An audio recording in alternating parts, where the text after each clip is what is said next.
Hello again and welcome back. I'm uploading the part 118 and this is part, 113. Yes. Welcome back to Mongo TV. I'm John Olsen, Danish YouTuber. And I've just emptied my memory cards. I don't know what I should do now, so I could watch Netflix later. But actually, I like to see this stars about all the star systems in the star map. I like to see it, so it gives me a better understanding what how the universe around the game Star Citizen is. Yes, I'm a little bit tired because I have uploaded so much video the last many weeks, so yes, I actually like to see it, but there's too many information, there's so many names, so many information, I cannot remember that. But there's 500 planets and 50 systems, nobody can remember that. I cannot.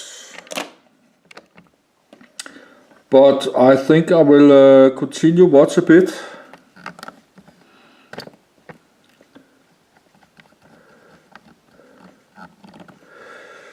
So it's in 10 minutes it's 8 p.m. I will turn off one of my lamps so I don't have too much light.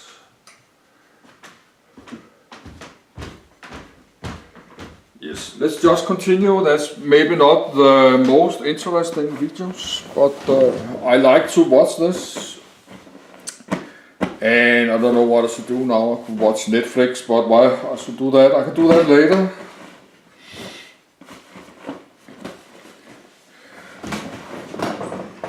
I think my Star Citizen account have crashed again, so but we can try again. Of course, I would like to try this radar. No, not radar. I'm talking scanners. But I think I cannot get online.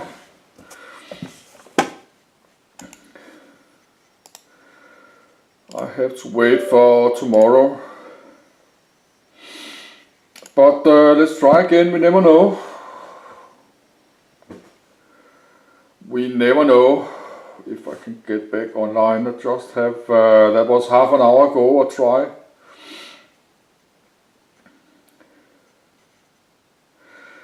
So the Christmas is finished. This is 26 December. I think I have recorded Star Citizen video for more than 10 days. I have to see what day my part 2. I don't know. But I have to check when I did record my part 2.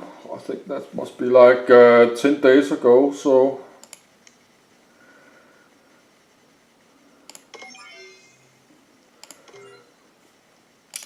that was 200 videos in 10 days.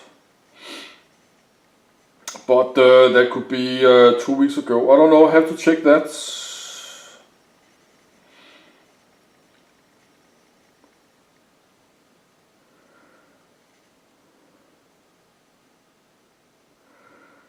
I probably just crashed, but you never know. Yes, I did crash, and I have been crashing one time. I did crash in 2 days. But I don't know what I should do. Yes, I could delete a folder called users. I will try to do that, but I will not record that.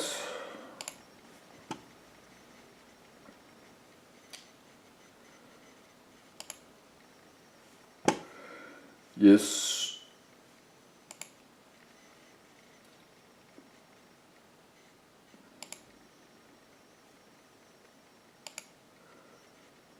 No, that's my Netflix.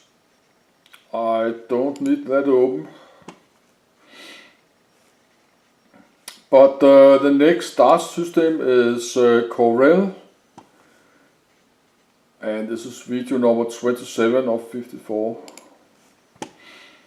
And I did the search. That's Corel. And the Corel one is iron planets. The crust and mantle of this planet have worn any leaving its iron core exposed. I think I have to change to my normal glasses. Yes, I have reading glasses, but this screen is like 4 feet away or 1.2 meters. That's far away, the screen.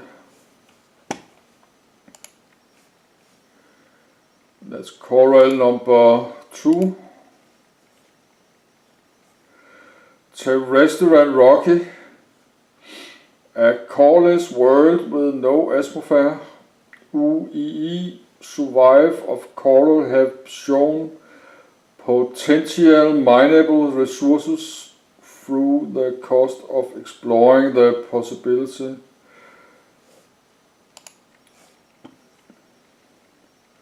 Yes, we have Low Corel number 3 planet called Low. Habitat, yes. Terrestrial rocky. A massive commerce and trade hub. Low is one of the main transport hubs into Banu space. As such, there is a large population of Banu who live here, along with a small permanent population of customs officials and service industry workers chartered into the constant stream of transitants who take temporary residence on world only as long as business demands. So this is an important planet.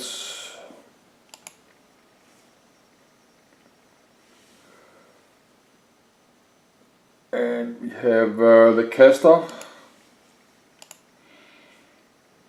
That's ice planets. Habitat, yes. Push it through the terraforming process. During the Mesa area, this frozen desert world would not meet today's more stringent terraforming requirements and maintains only a handful of scientific and military research settlements who appreciate the benefits remote and sterile conditions.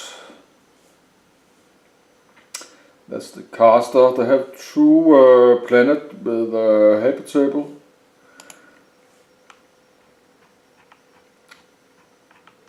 And we have the Corel 5. Gas giants, habitat no. A gas giant with red and brown coloring. Then we have another with some odds. Yes, we have this Corel number 6. They have another path. Corel 6.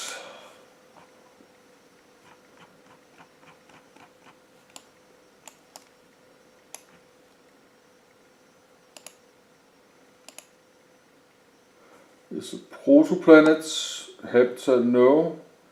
A small planetary planet with an orbit well off the distant stellar plane. Yes, let's have a look what they say about that.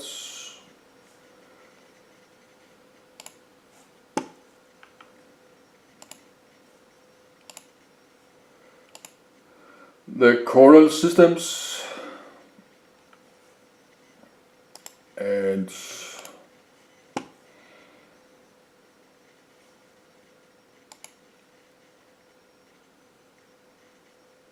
yes,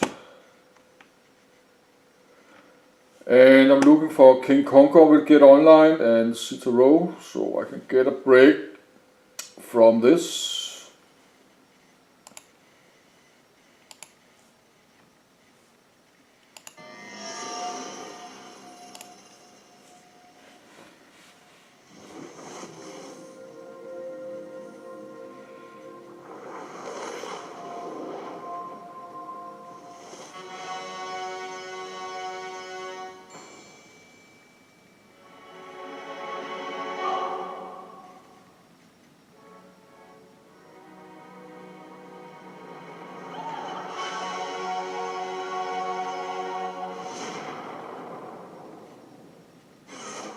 Hello, and welcome to another edition of Lore Maker's Guide to the Galaxy.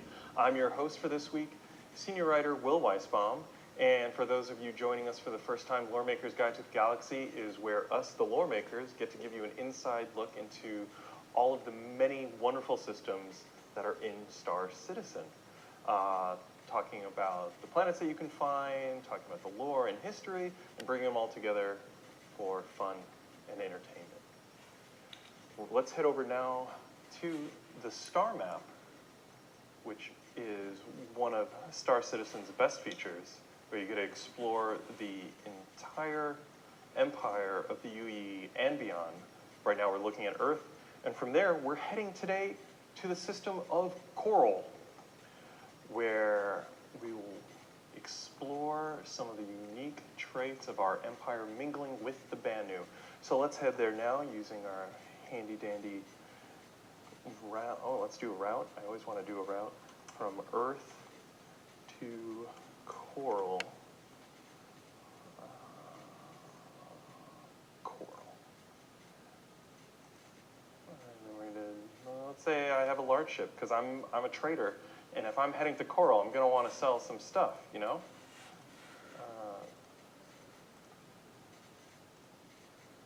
Calculate. Oh, 7 stops. That seems good.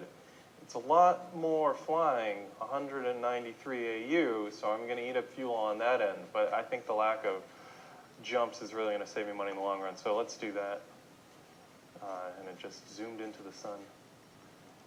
From there, we're going to head to Davian, hop on through, and Killian to Ellis, then to Nexus, Hades. We're getting closer. Nemo. Oh, this is exciting. And then we're going to jump through the Nemo Coral jump. And there we are. Welcome to Coral. So this is a system that is as fun to say as it is to yell. Humans first arrived here in 2449. And this was on the heels of our first contact with the Banu, which happened in 2438, when a human accidentally bumped into a Banu floating out in Davian. And from there, after we had our first treaty in place, there was a big push for human expansion and discovery, because now that we knew that there was another species out there, it was all that more motivation to get out there and discover things. What's interesting about Coral is that it was actually found not through discovery per se, but because a human made a deal with a Banu trader for some star maps.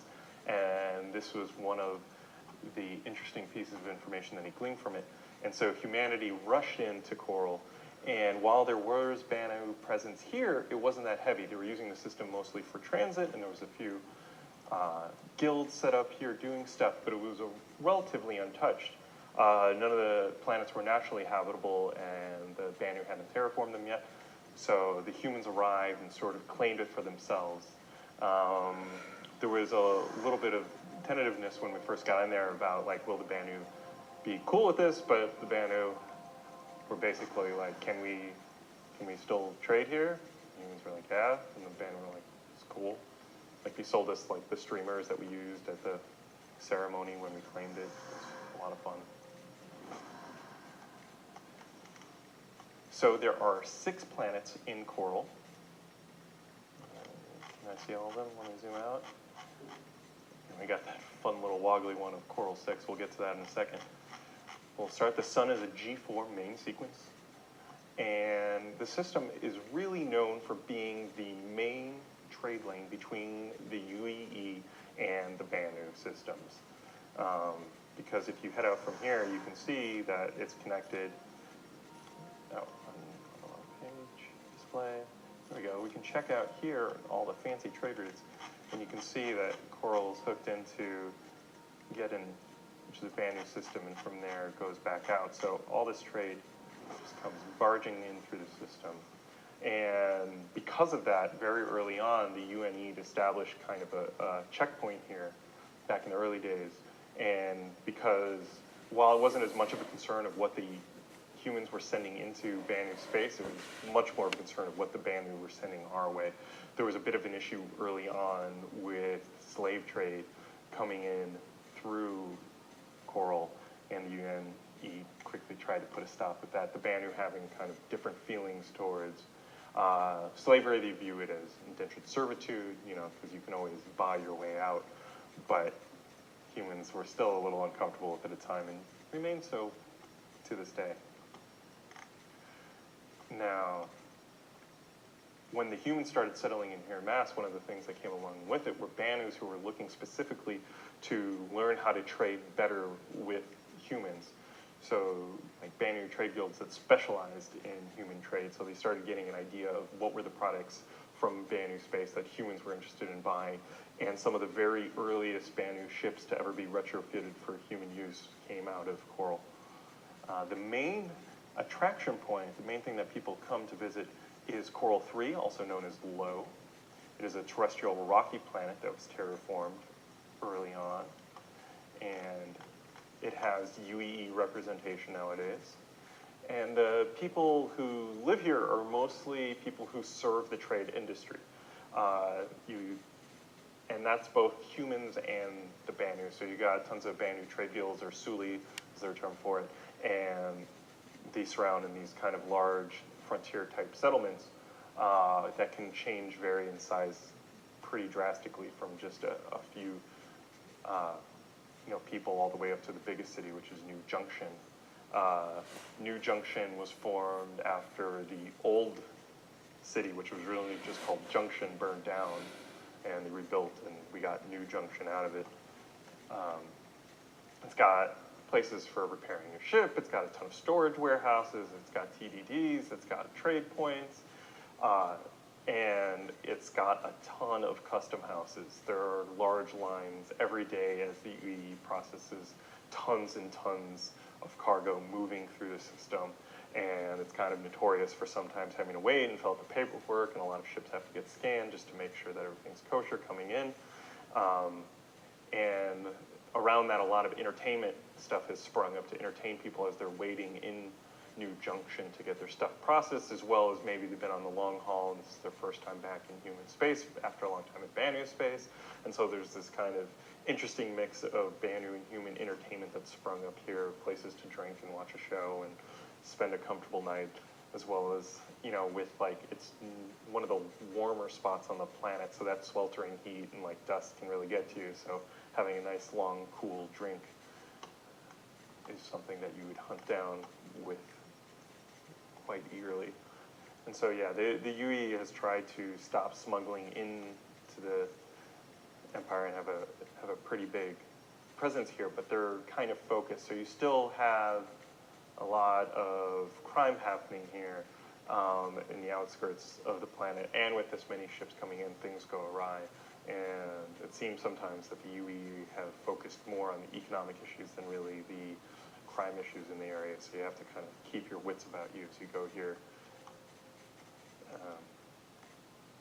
And from there, we can move on to the next biggest settlement, which is Coral 4. Oh, there you are, Castor. So we'll zoom in here. Now, Castor is a desert planet, a frozen desert planet, and it was terraformed. And it was terraformed during the Messer area. And it was kind of questionable why they would go through the effort to terraform this planet. Even when they spent billions of credits and all said was done, it was kind of still uninhabitable for all intents and purposes. The ice was never melted. It's on the very edge of the green zone. And so there were some people who were theorizing that maybe the Messers had ideas of possibly invading Banu space, and this was going to be their launching point, or maybe they were worried about the Banu reprising if a Xi'an Cold War ever kicked off, who knows, but there are military installations still on the planet from those days, and not much is known about what happens in those. Pretty much everyone else is there for mining purposes or for harvesting ice. There are some very rare minerals that are hard to get at because of the tough living situations there, but people struggle for years in order just to hit one load, and that can be enough to kind of justify the 10 years that you've spent slogging away in the frozen wasteland. So it's kind of a very hard, weary people who live on Castor. From there, let's go back and look at the other planets that we skipped over earlier. We have the innermost planet, which is Coral 1.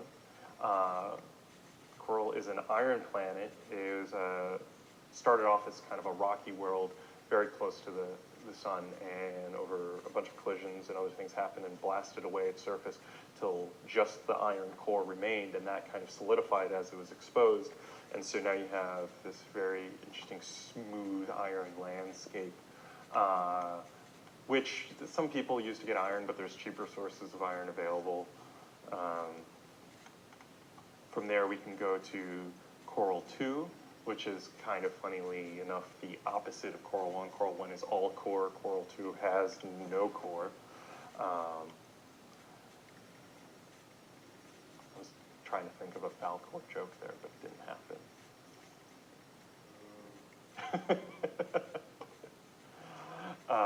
Live studio audience.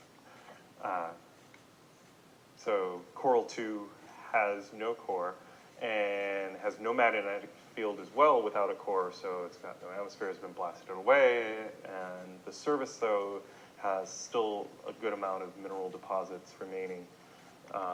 And that's mostly because there's been years and years and years of legal disputes over who has the correct mining rights to the planet. Back in the UNE days, people were making claims. There was also outstanding Banu claims that have gone and come back.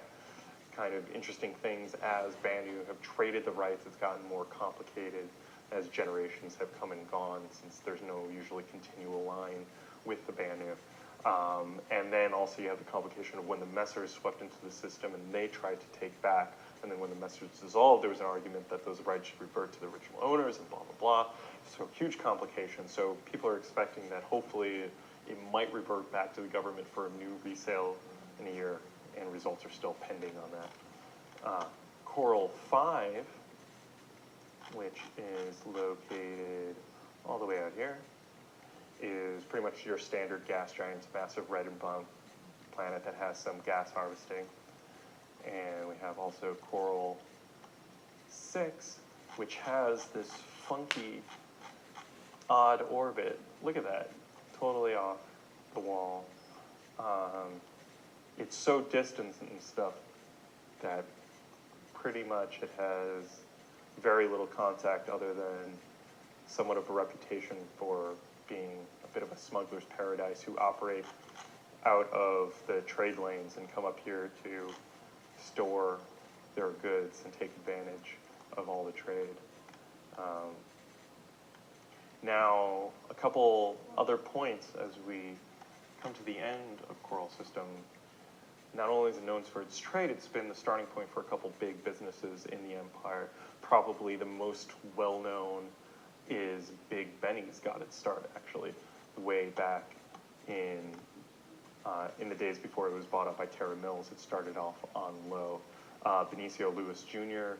Had a transfer station out here, and his dad used to always cook these kacha, which is kind of like a ramen-like noodle, and everyone would come there to eat, and it was a really filling and satisfying meal for not a lot, and it kind of took off from there, became really popular in the system, and that's when Terra Mills noticed it, bought it up, and turned it into the huge franchise that it is today. Big Benny himself was named after Benicio Sr., Benicio Lewis Jr.'s father, so that's who Big Benny was. And they have flavors like the original classic, coconut curry, a whole bunch of other delicious stuff to taste. The other company that came out of Coral,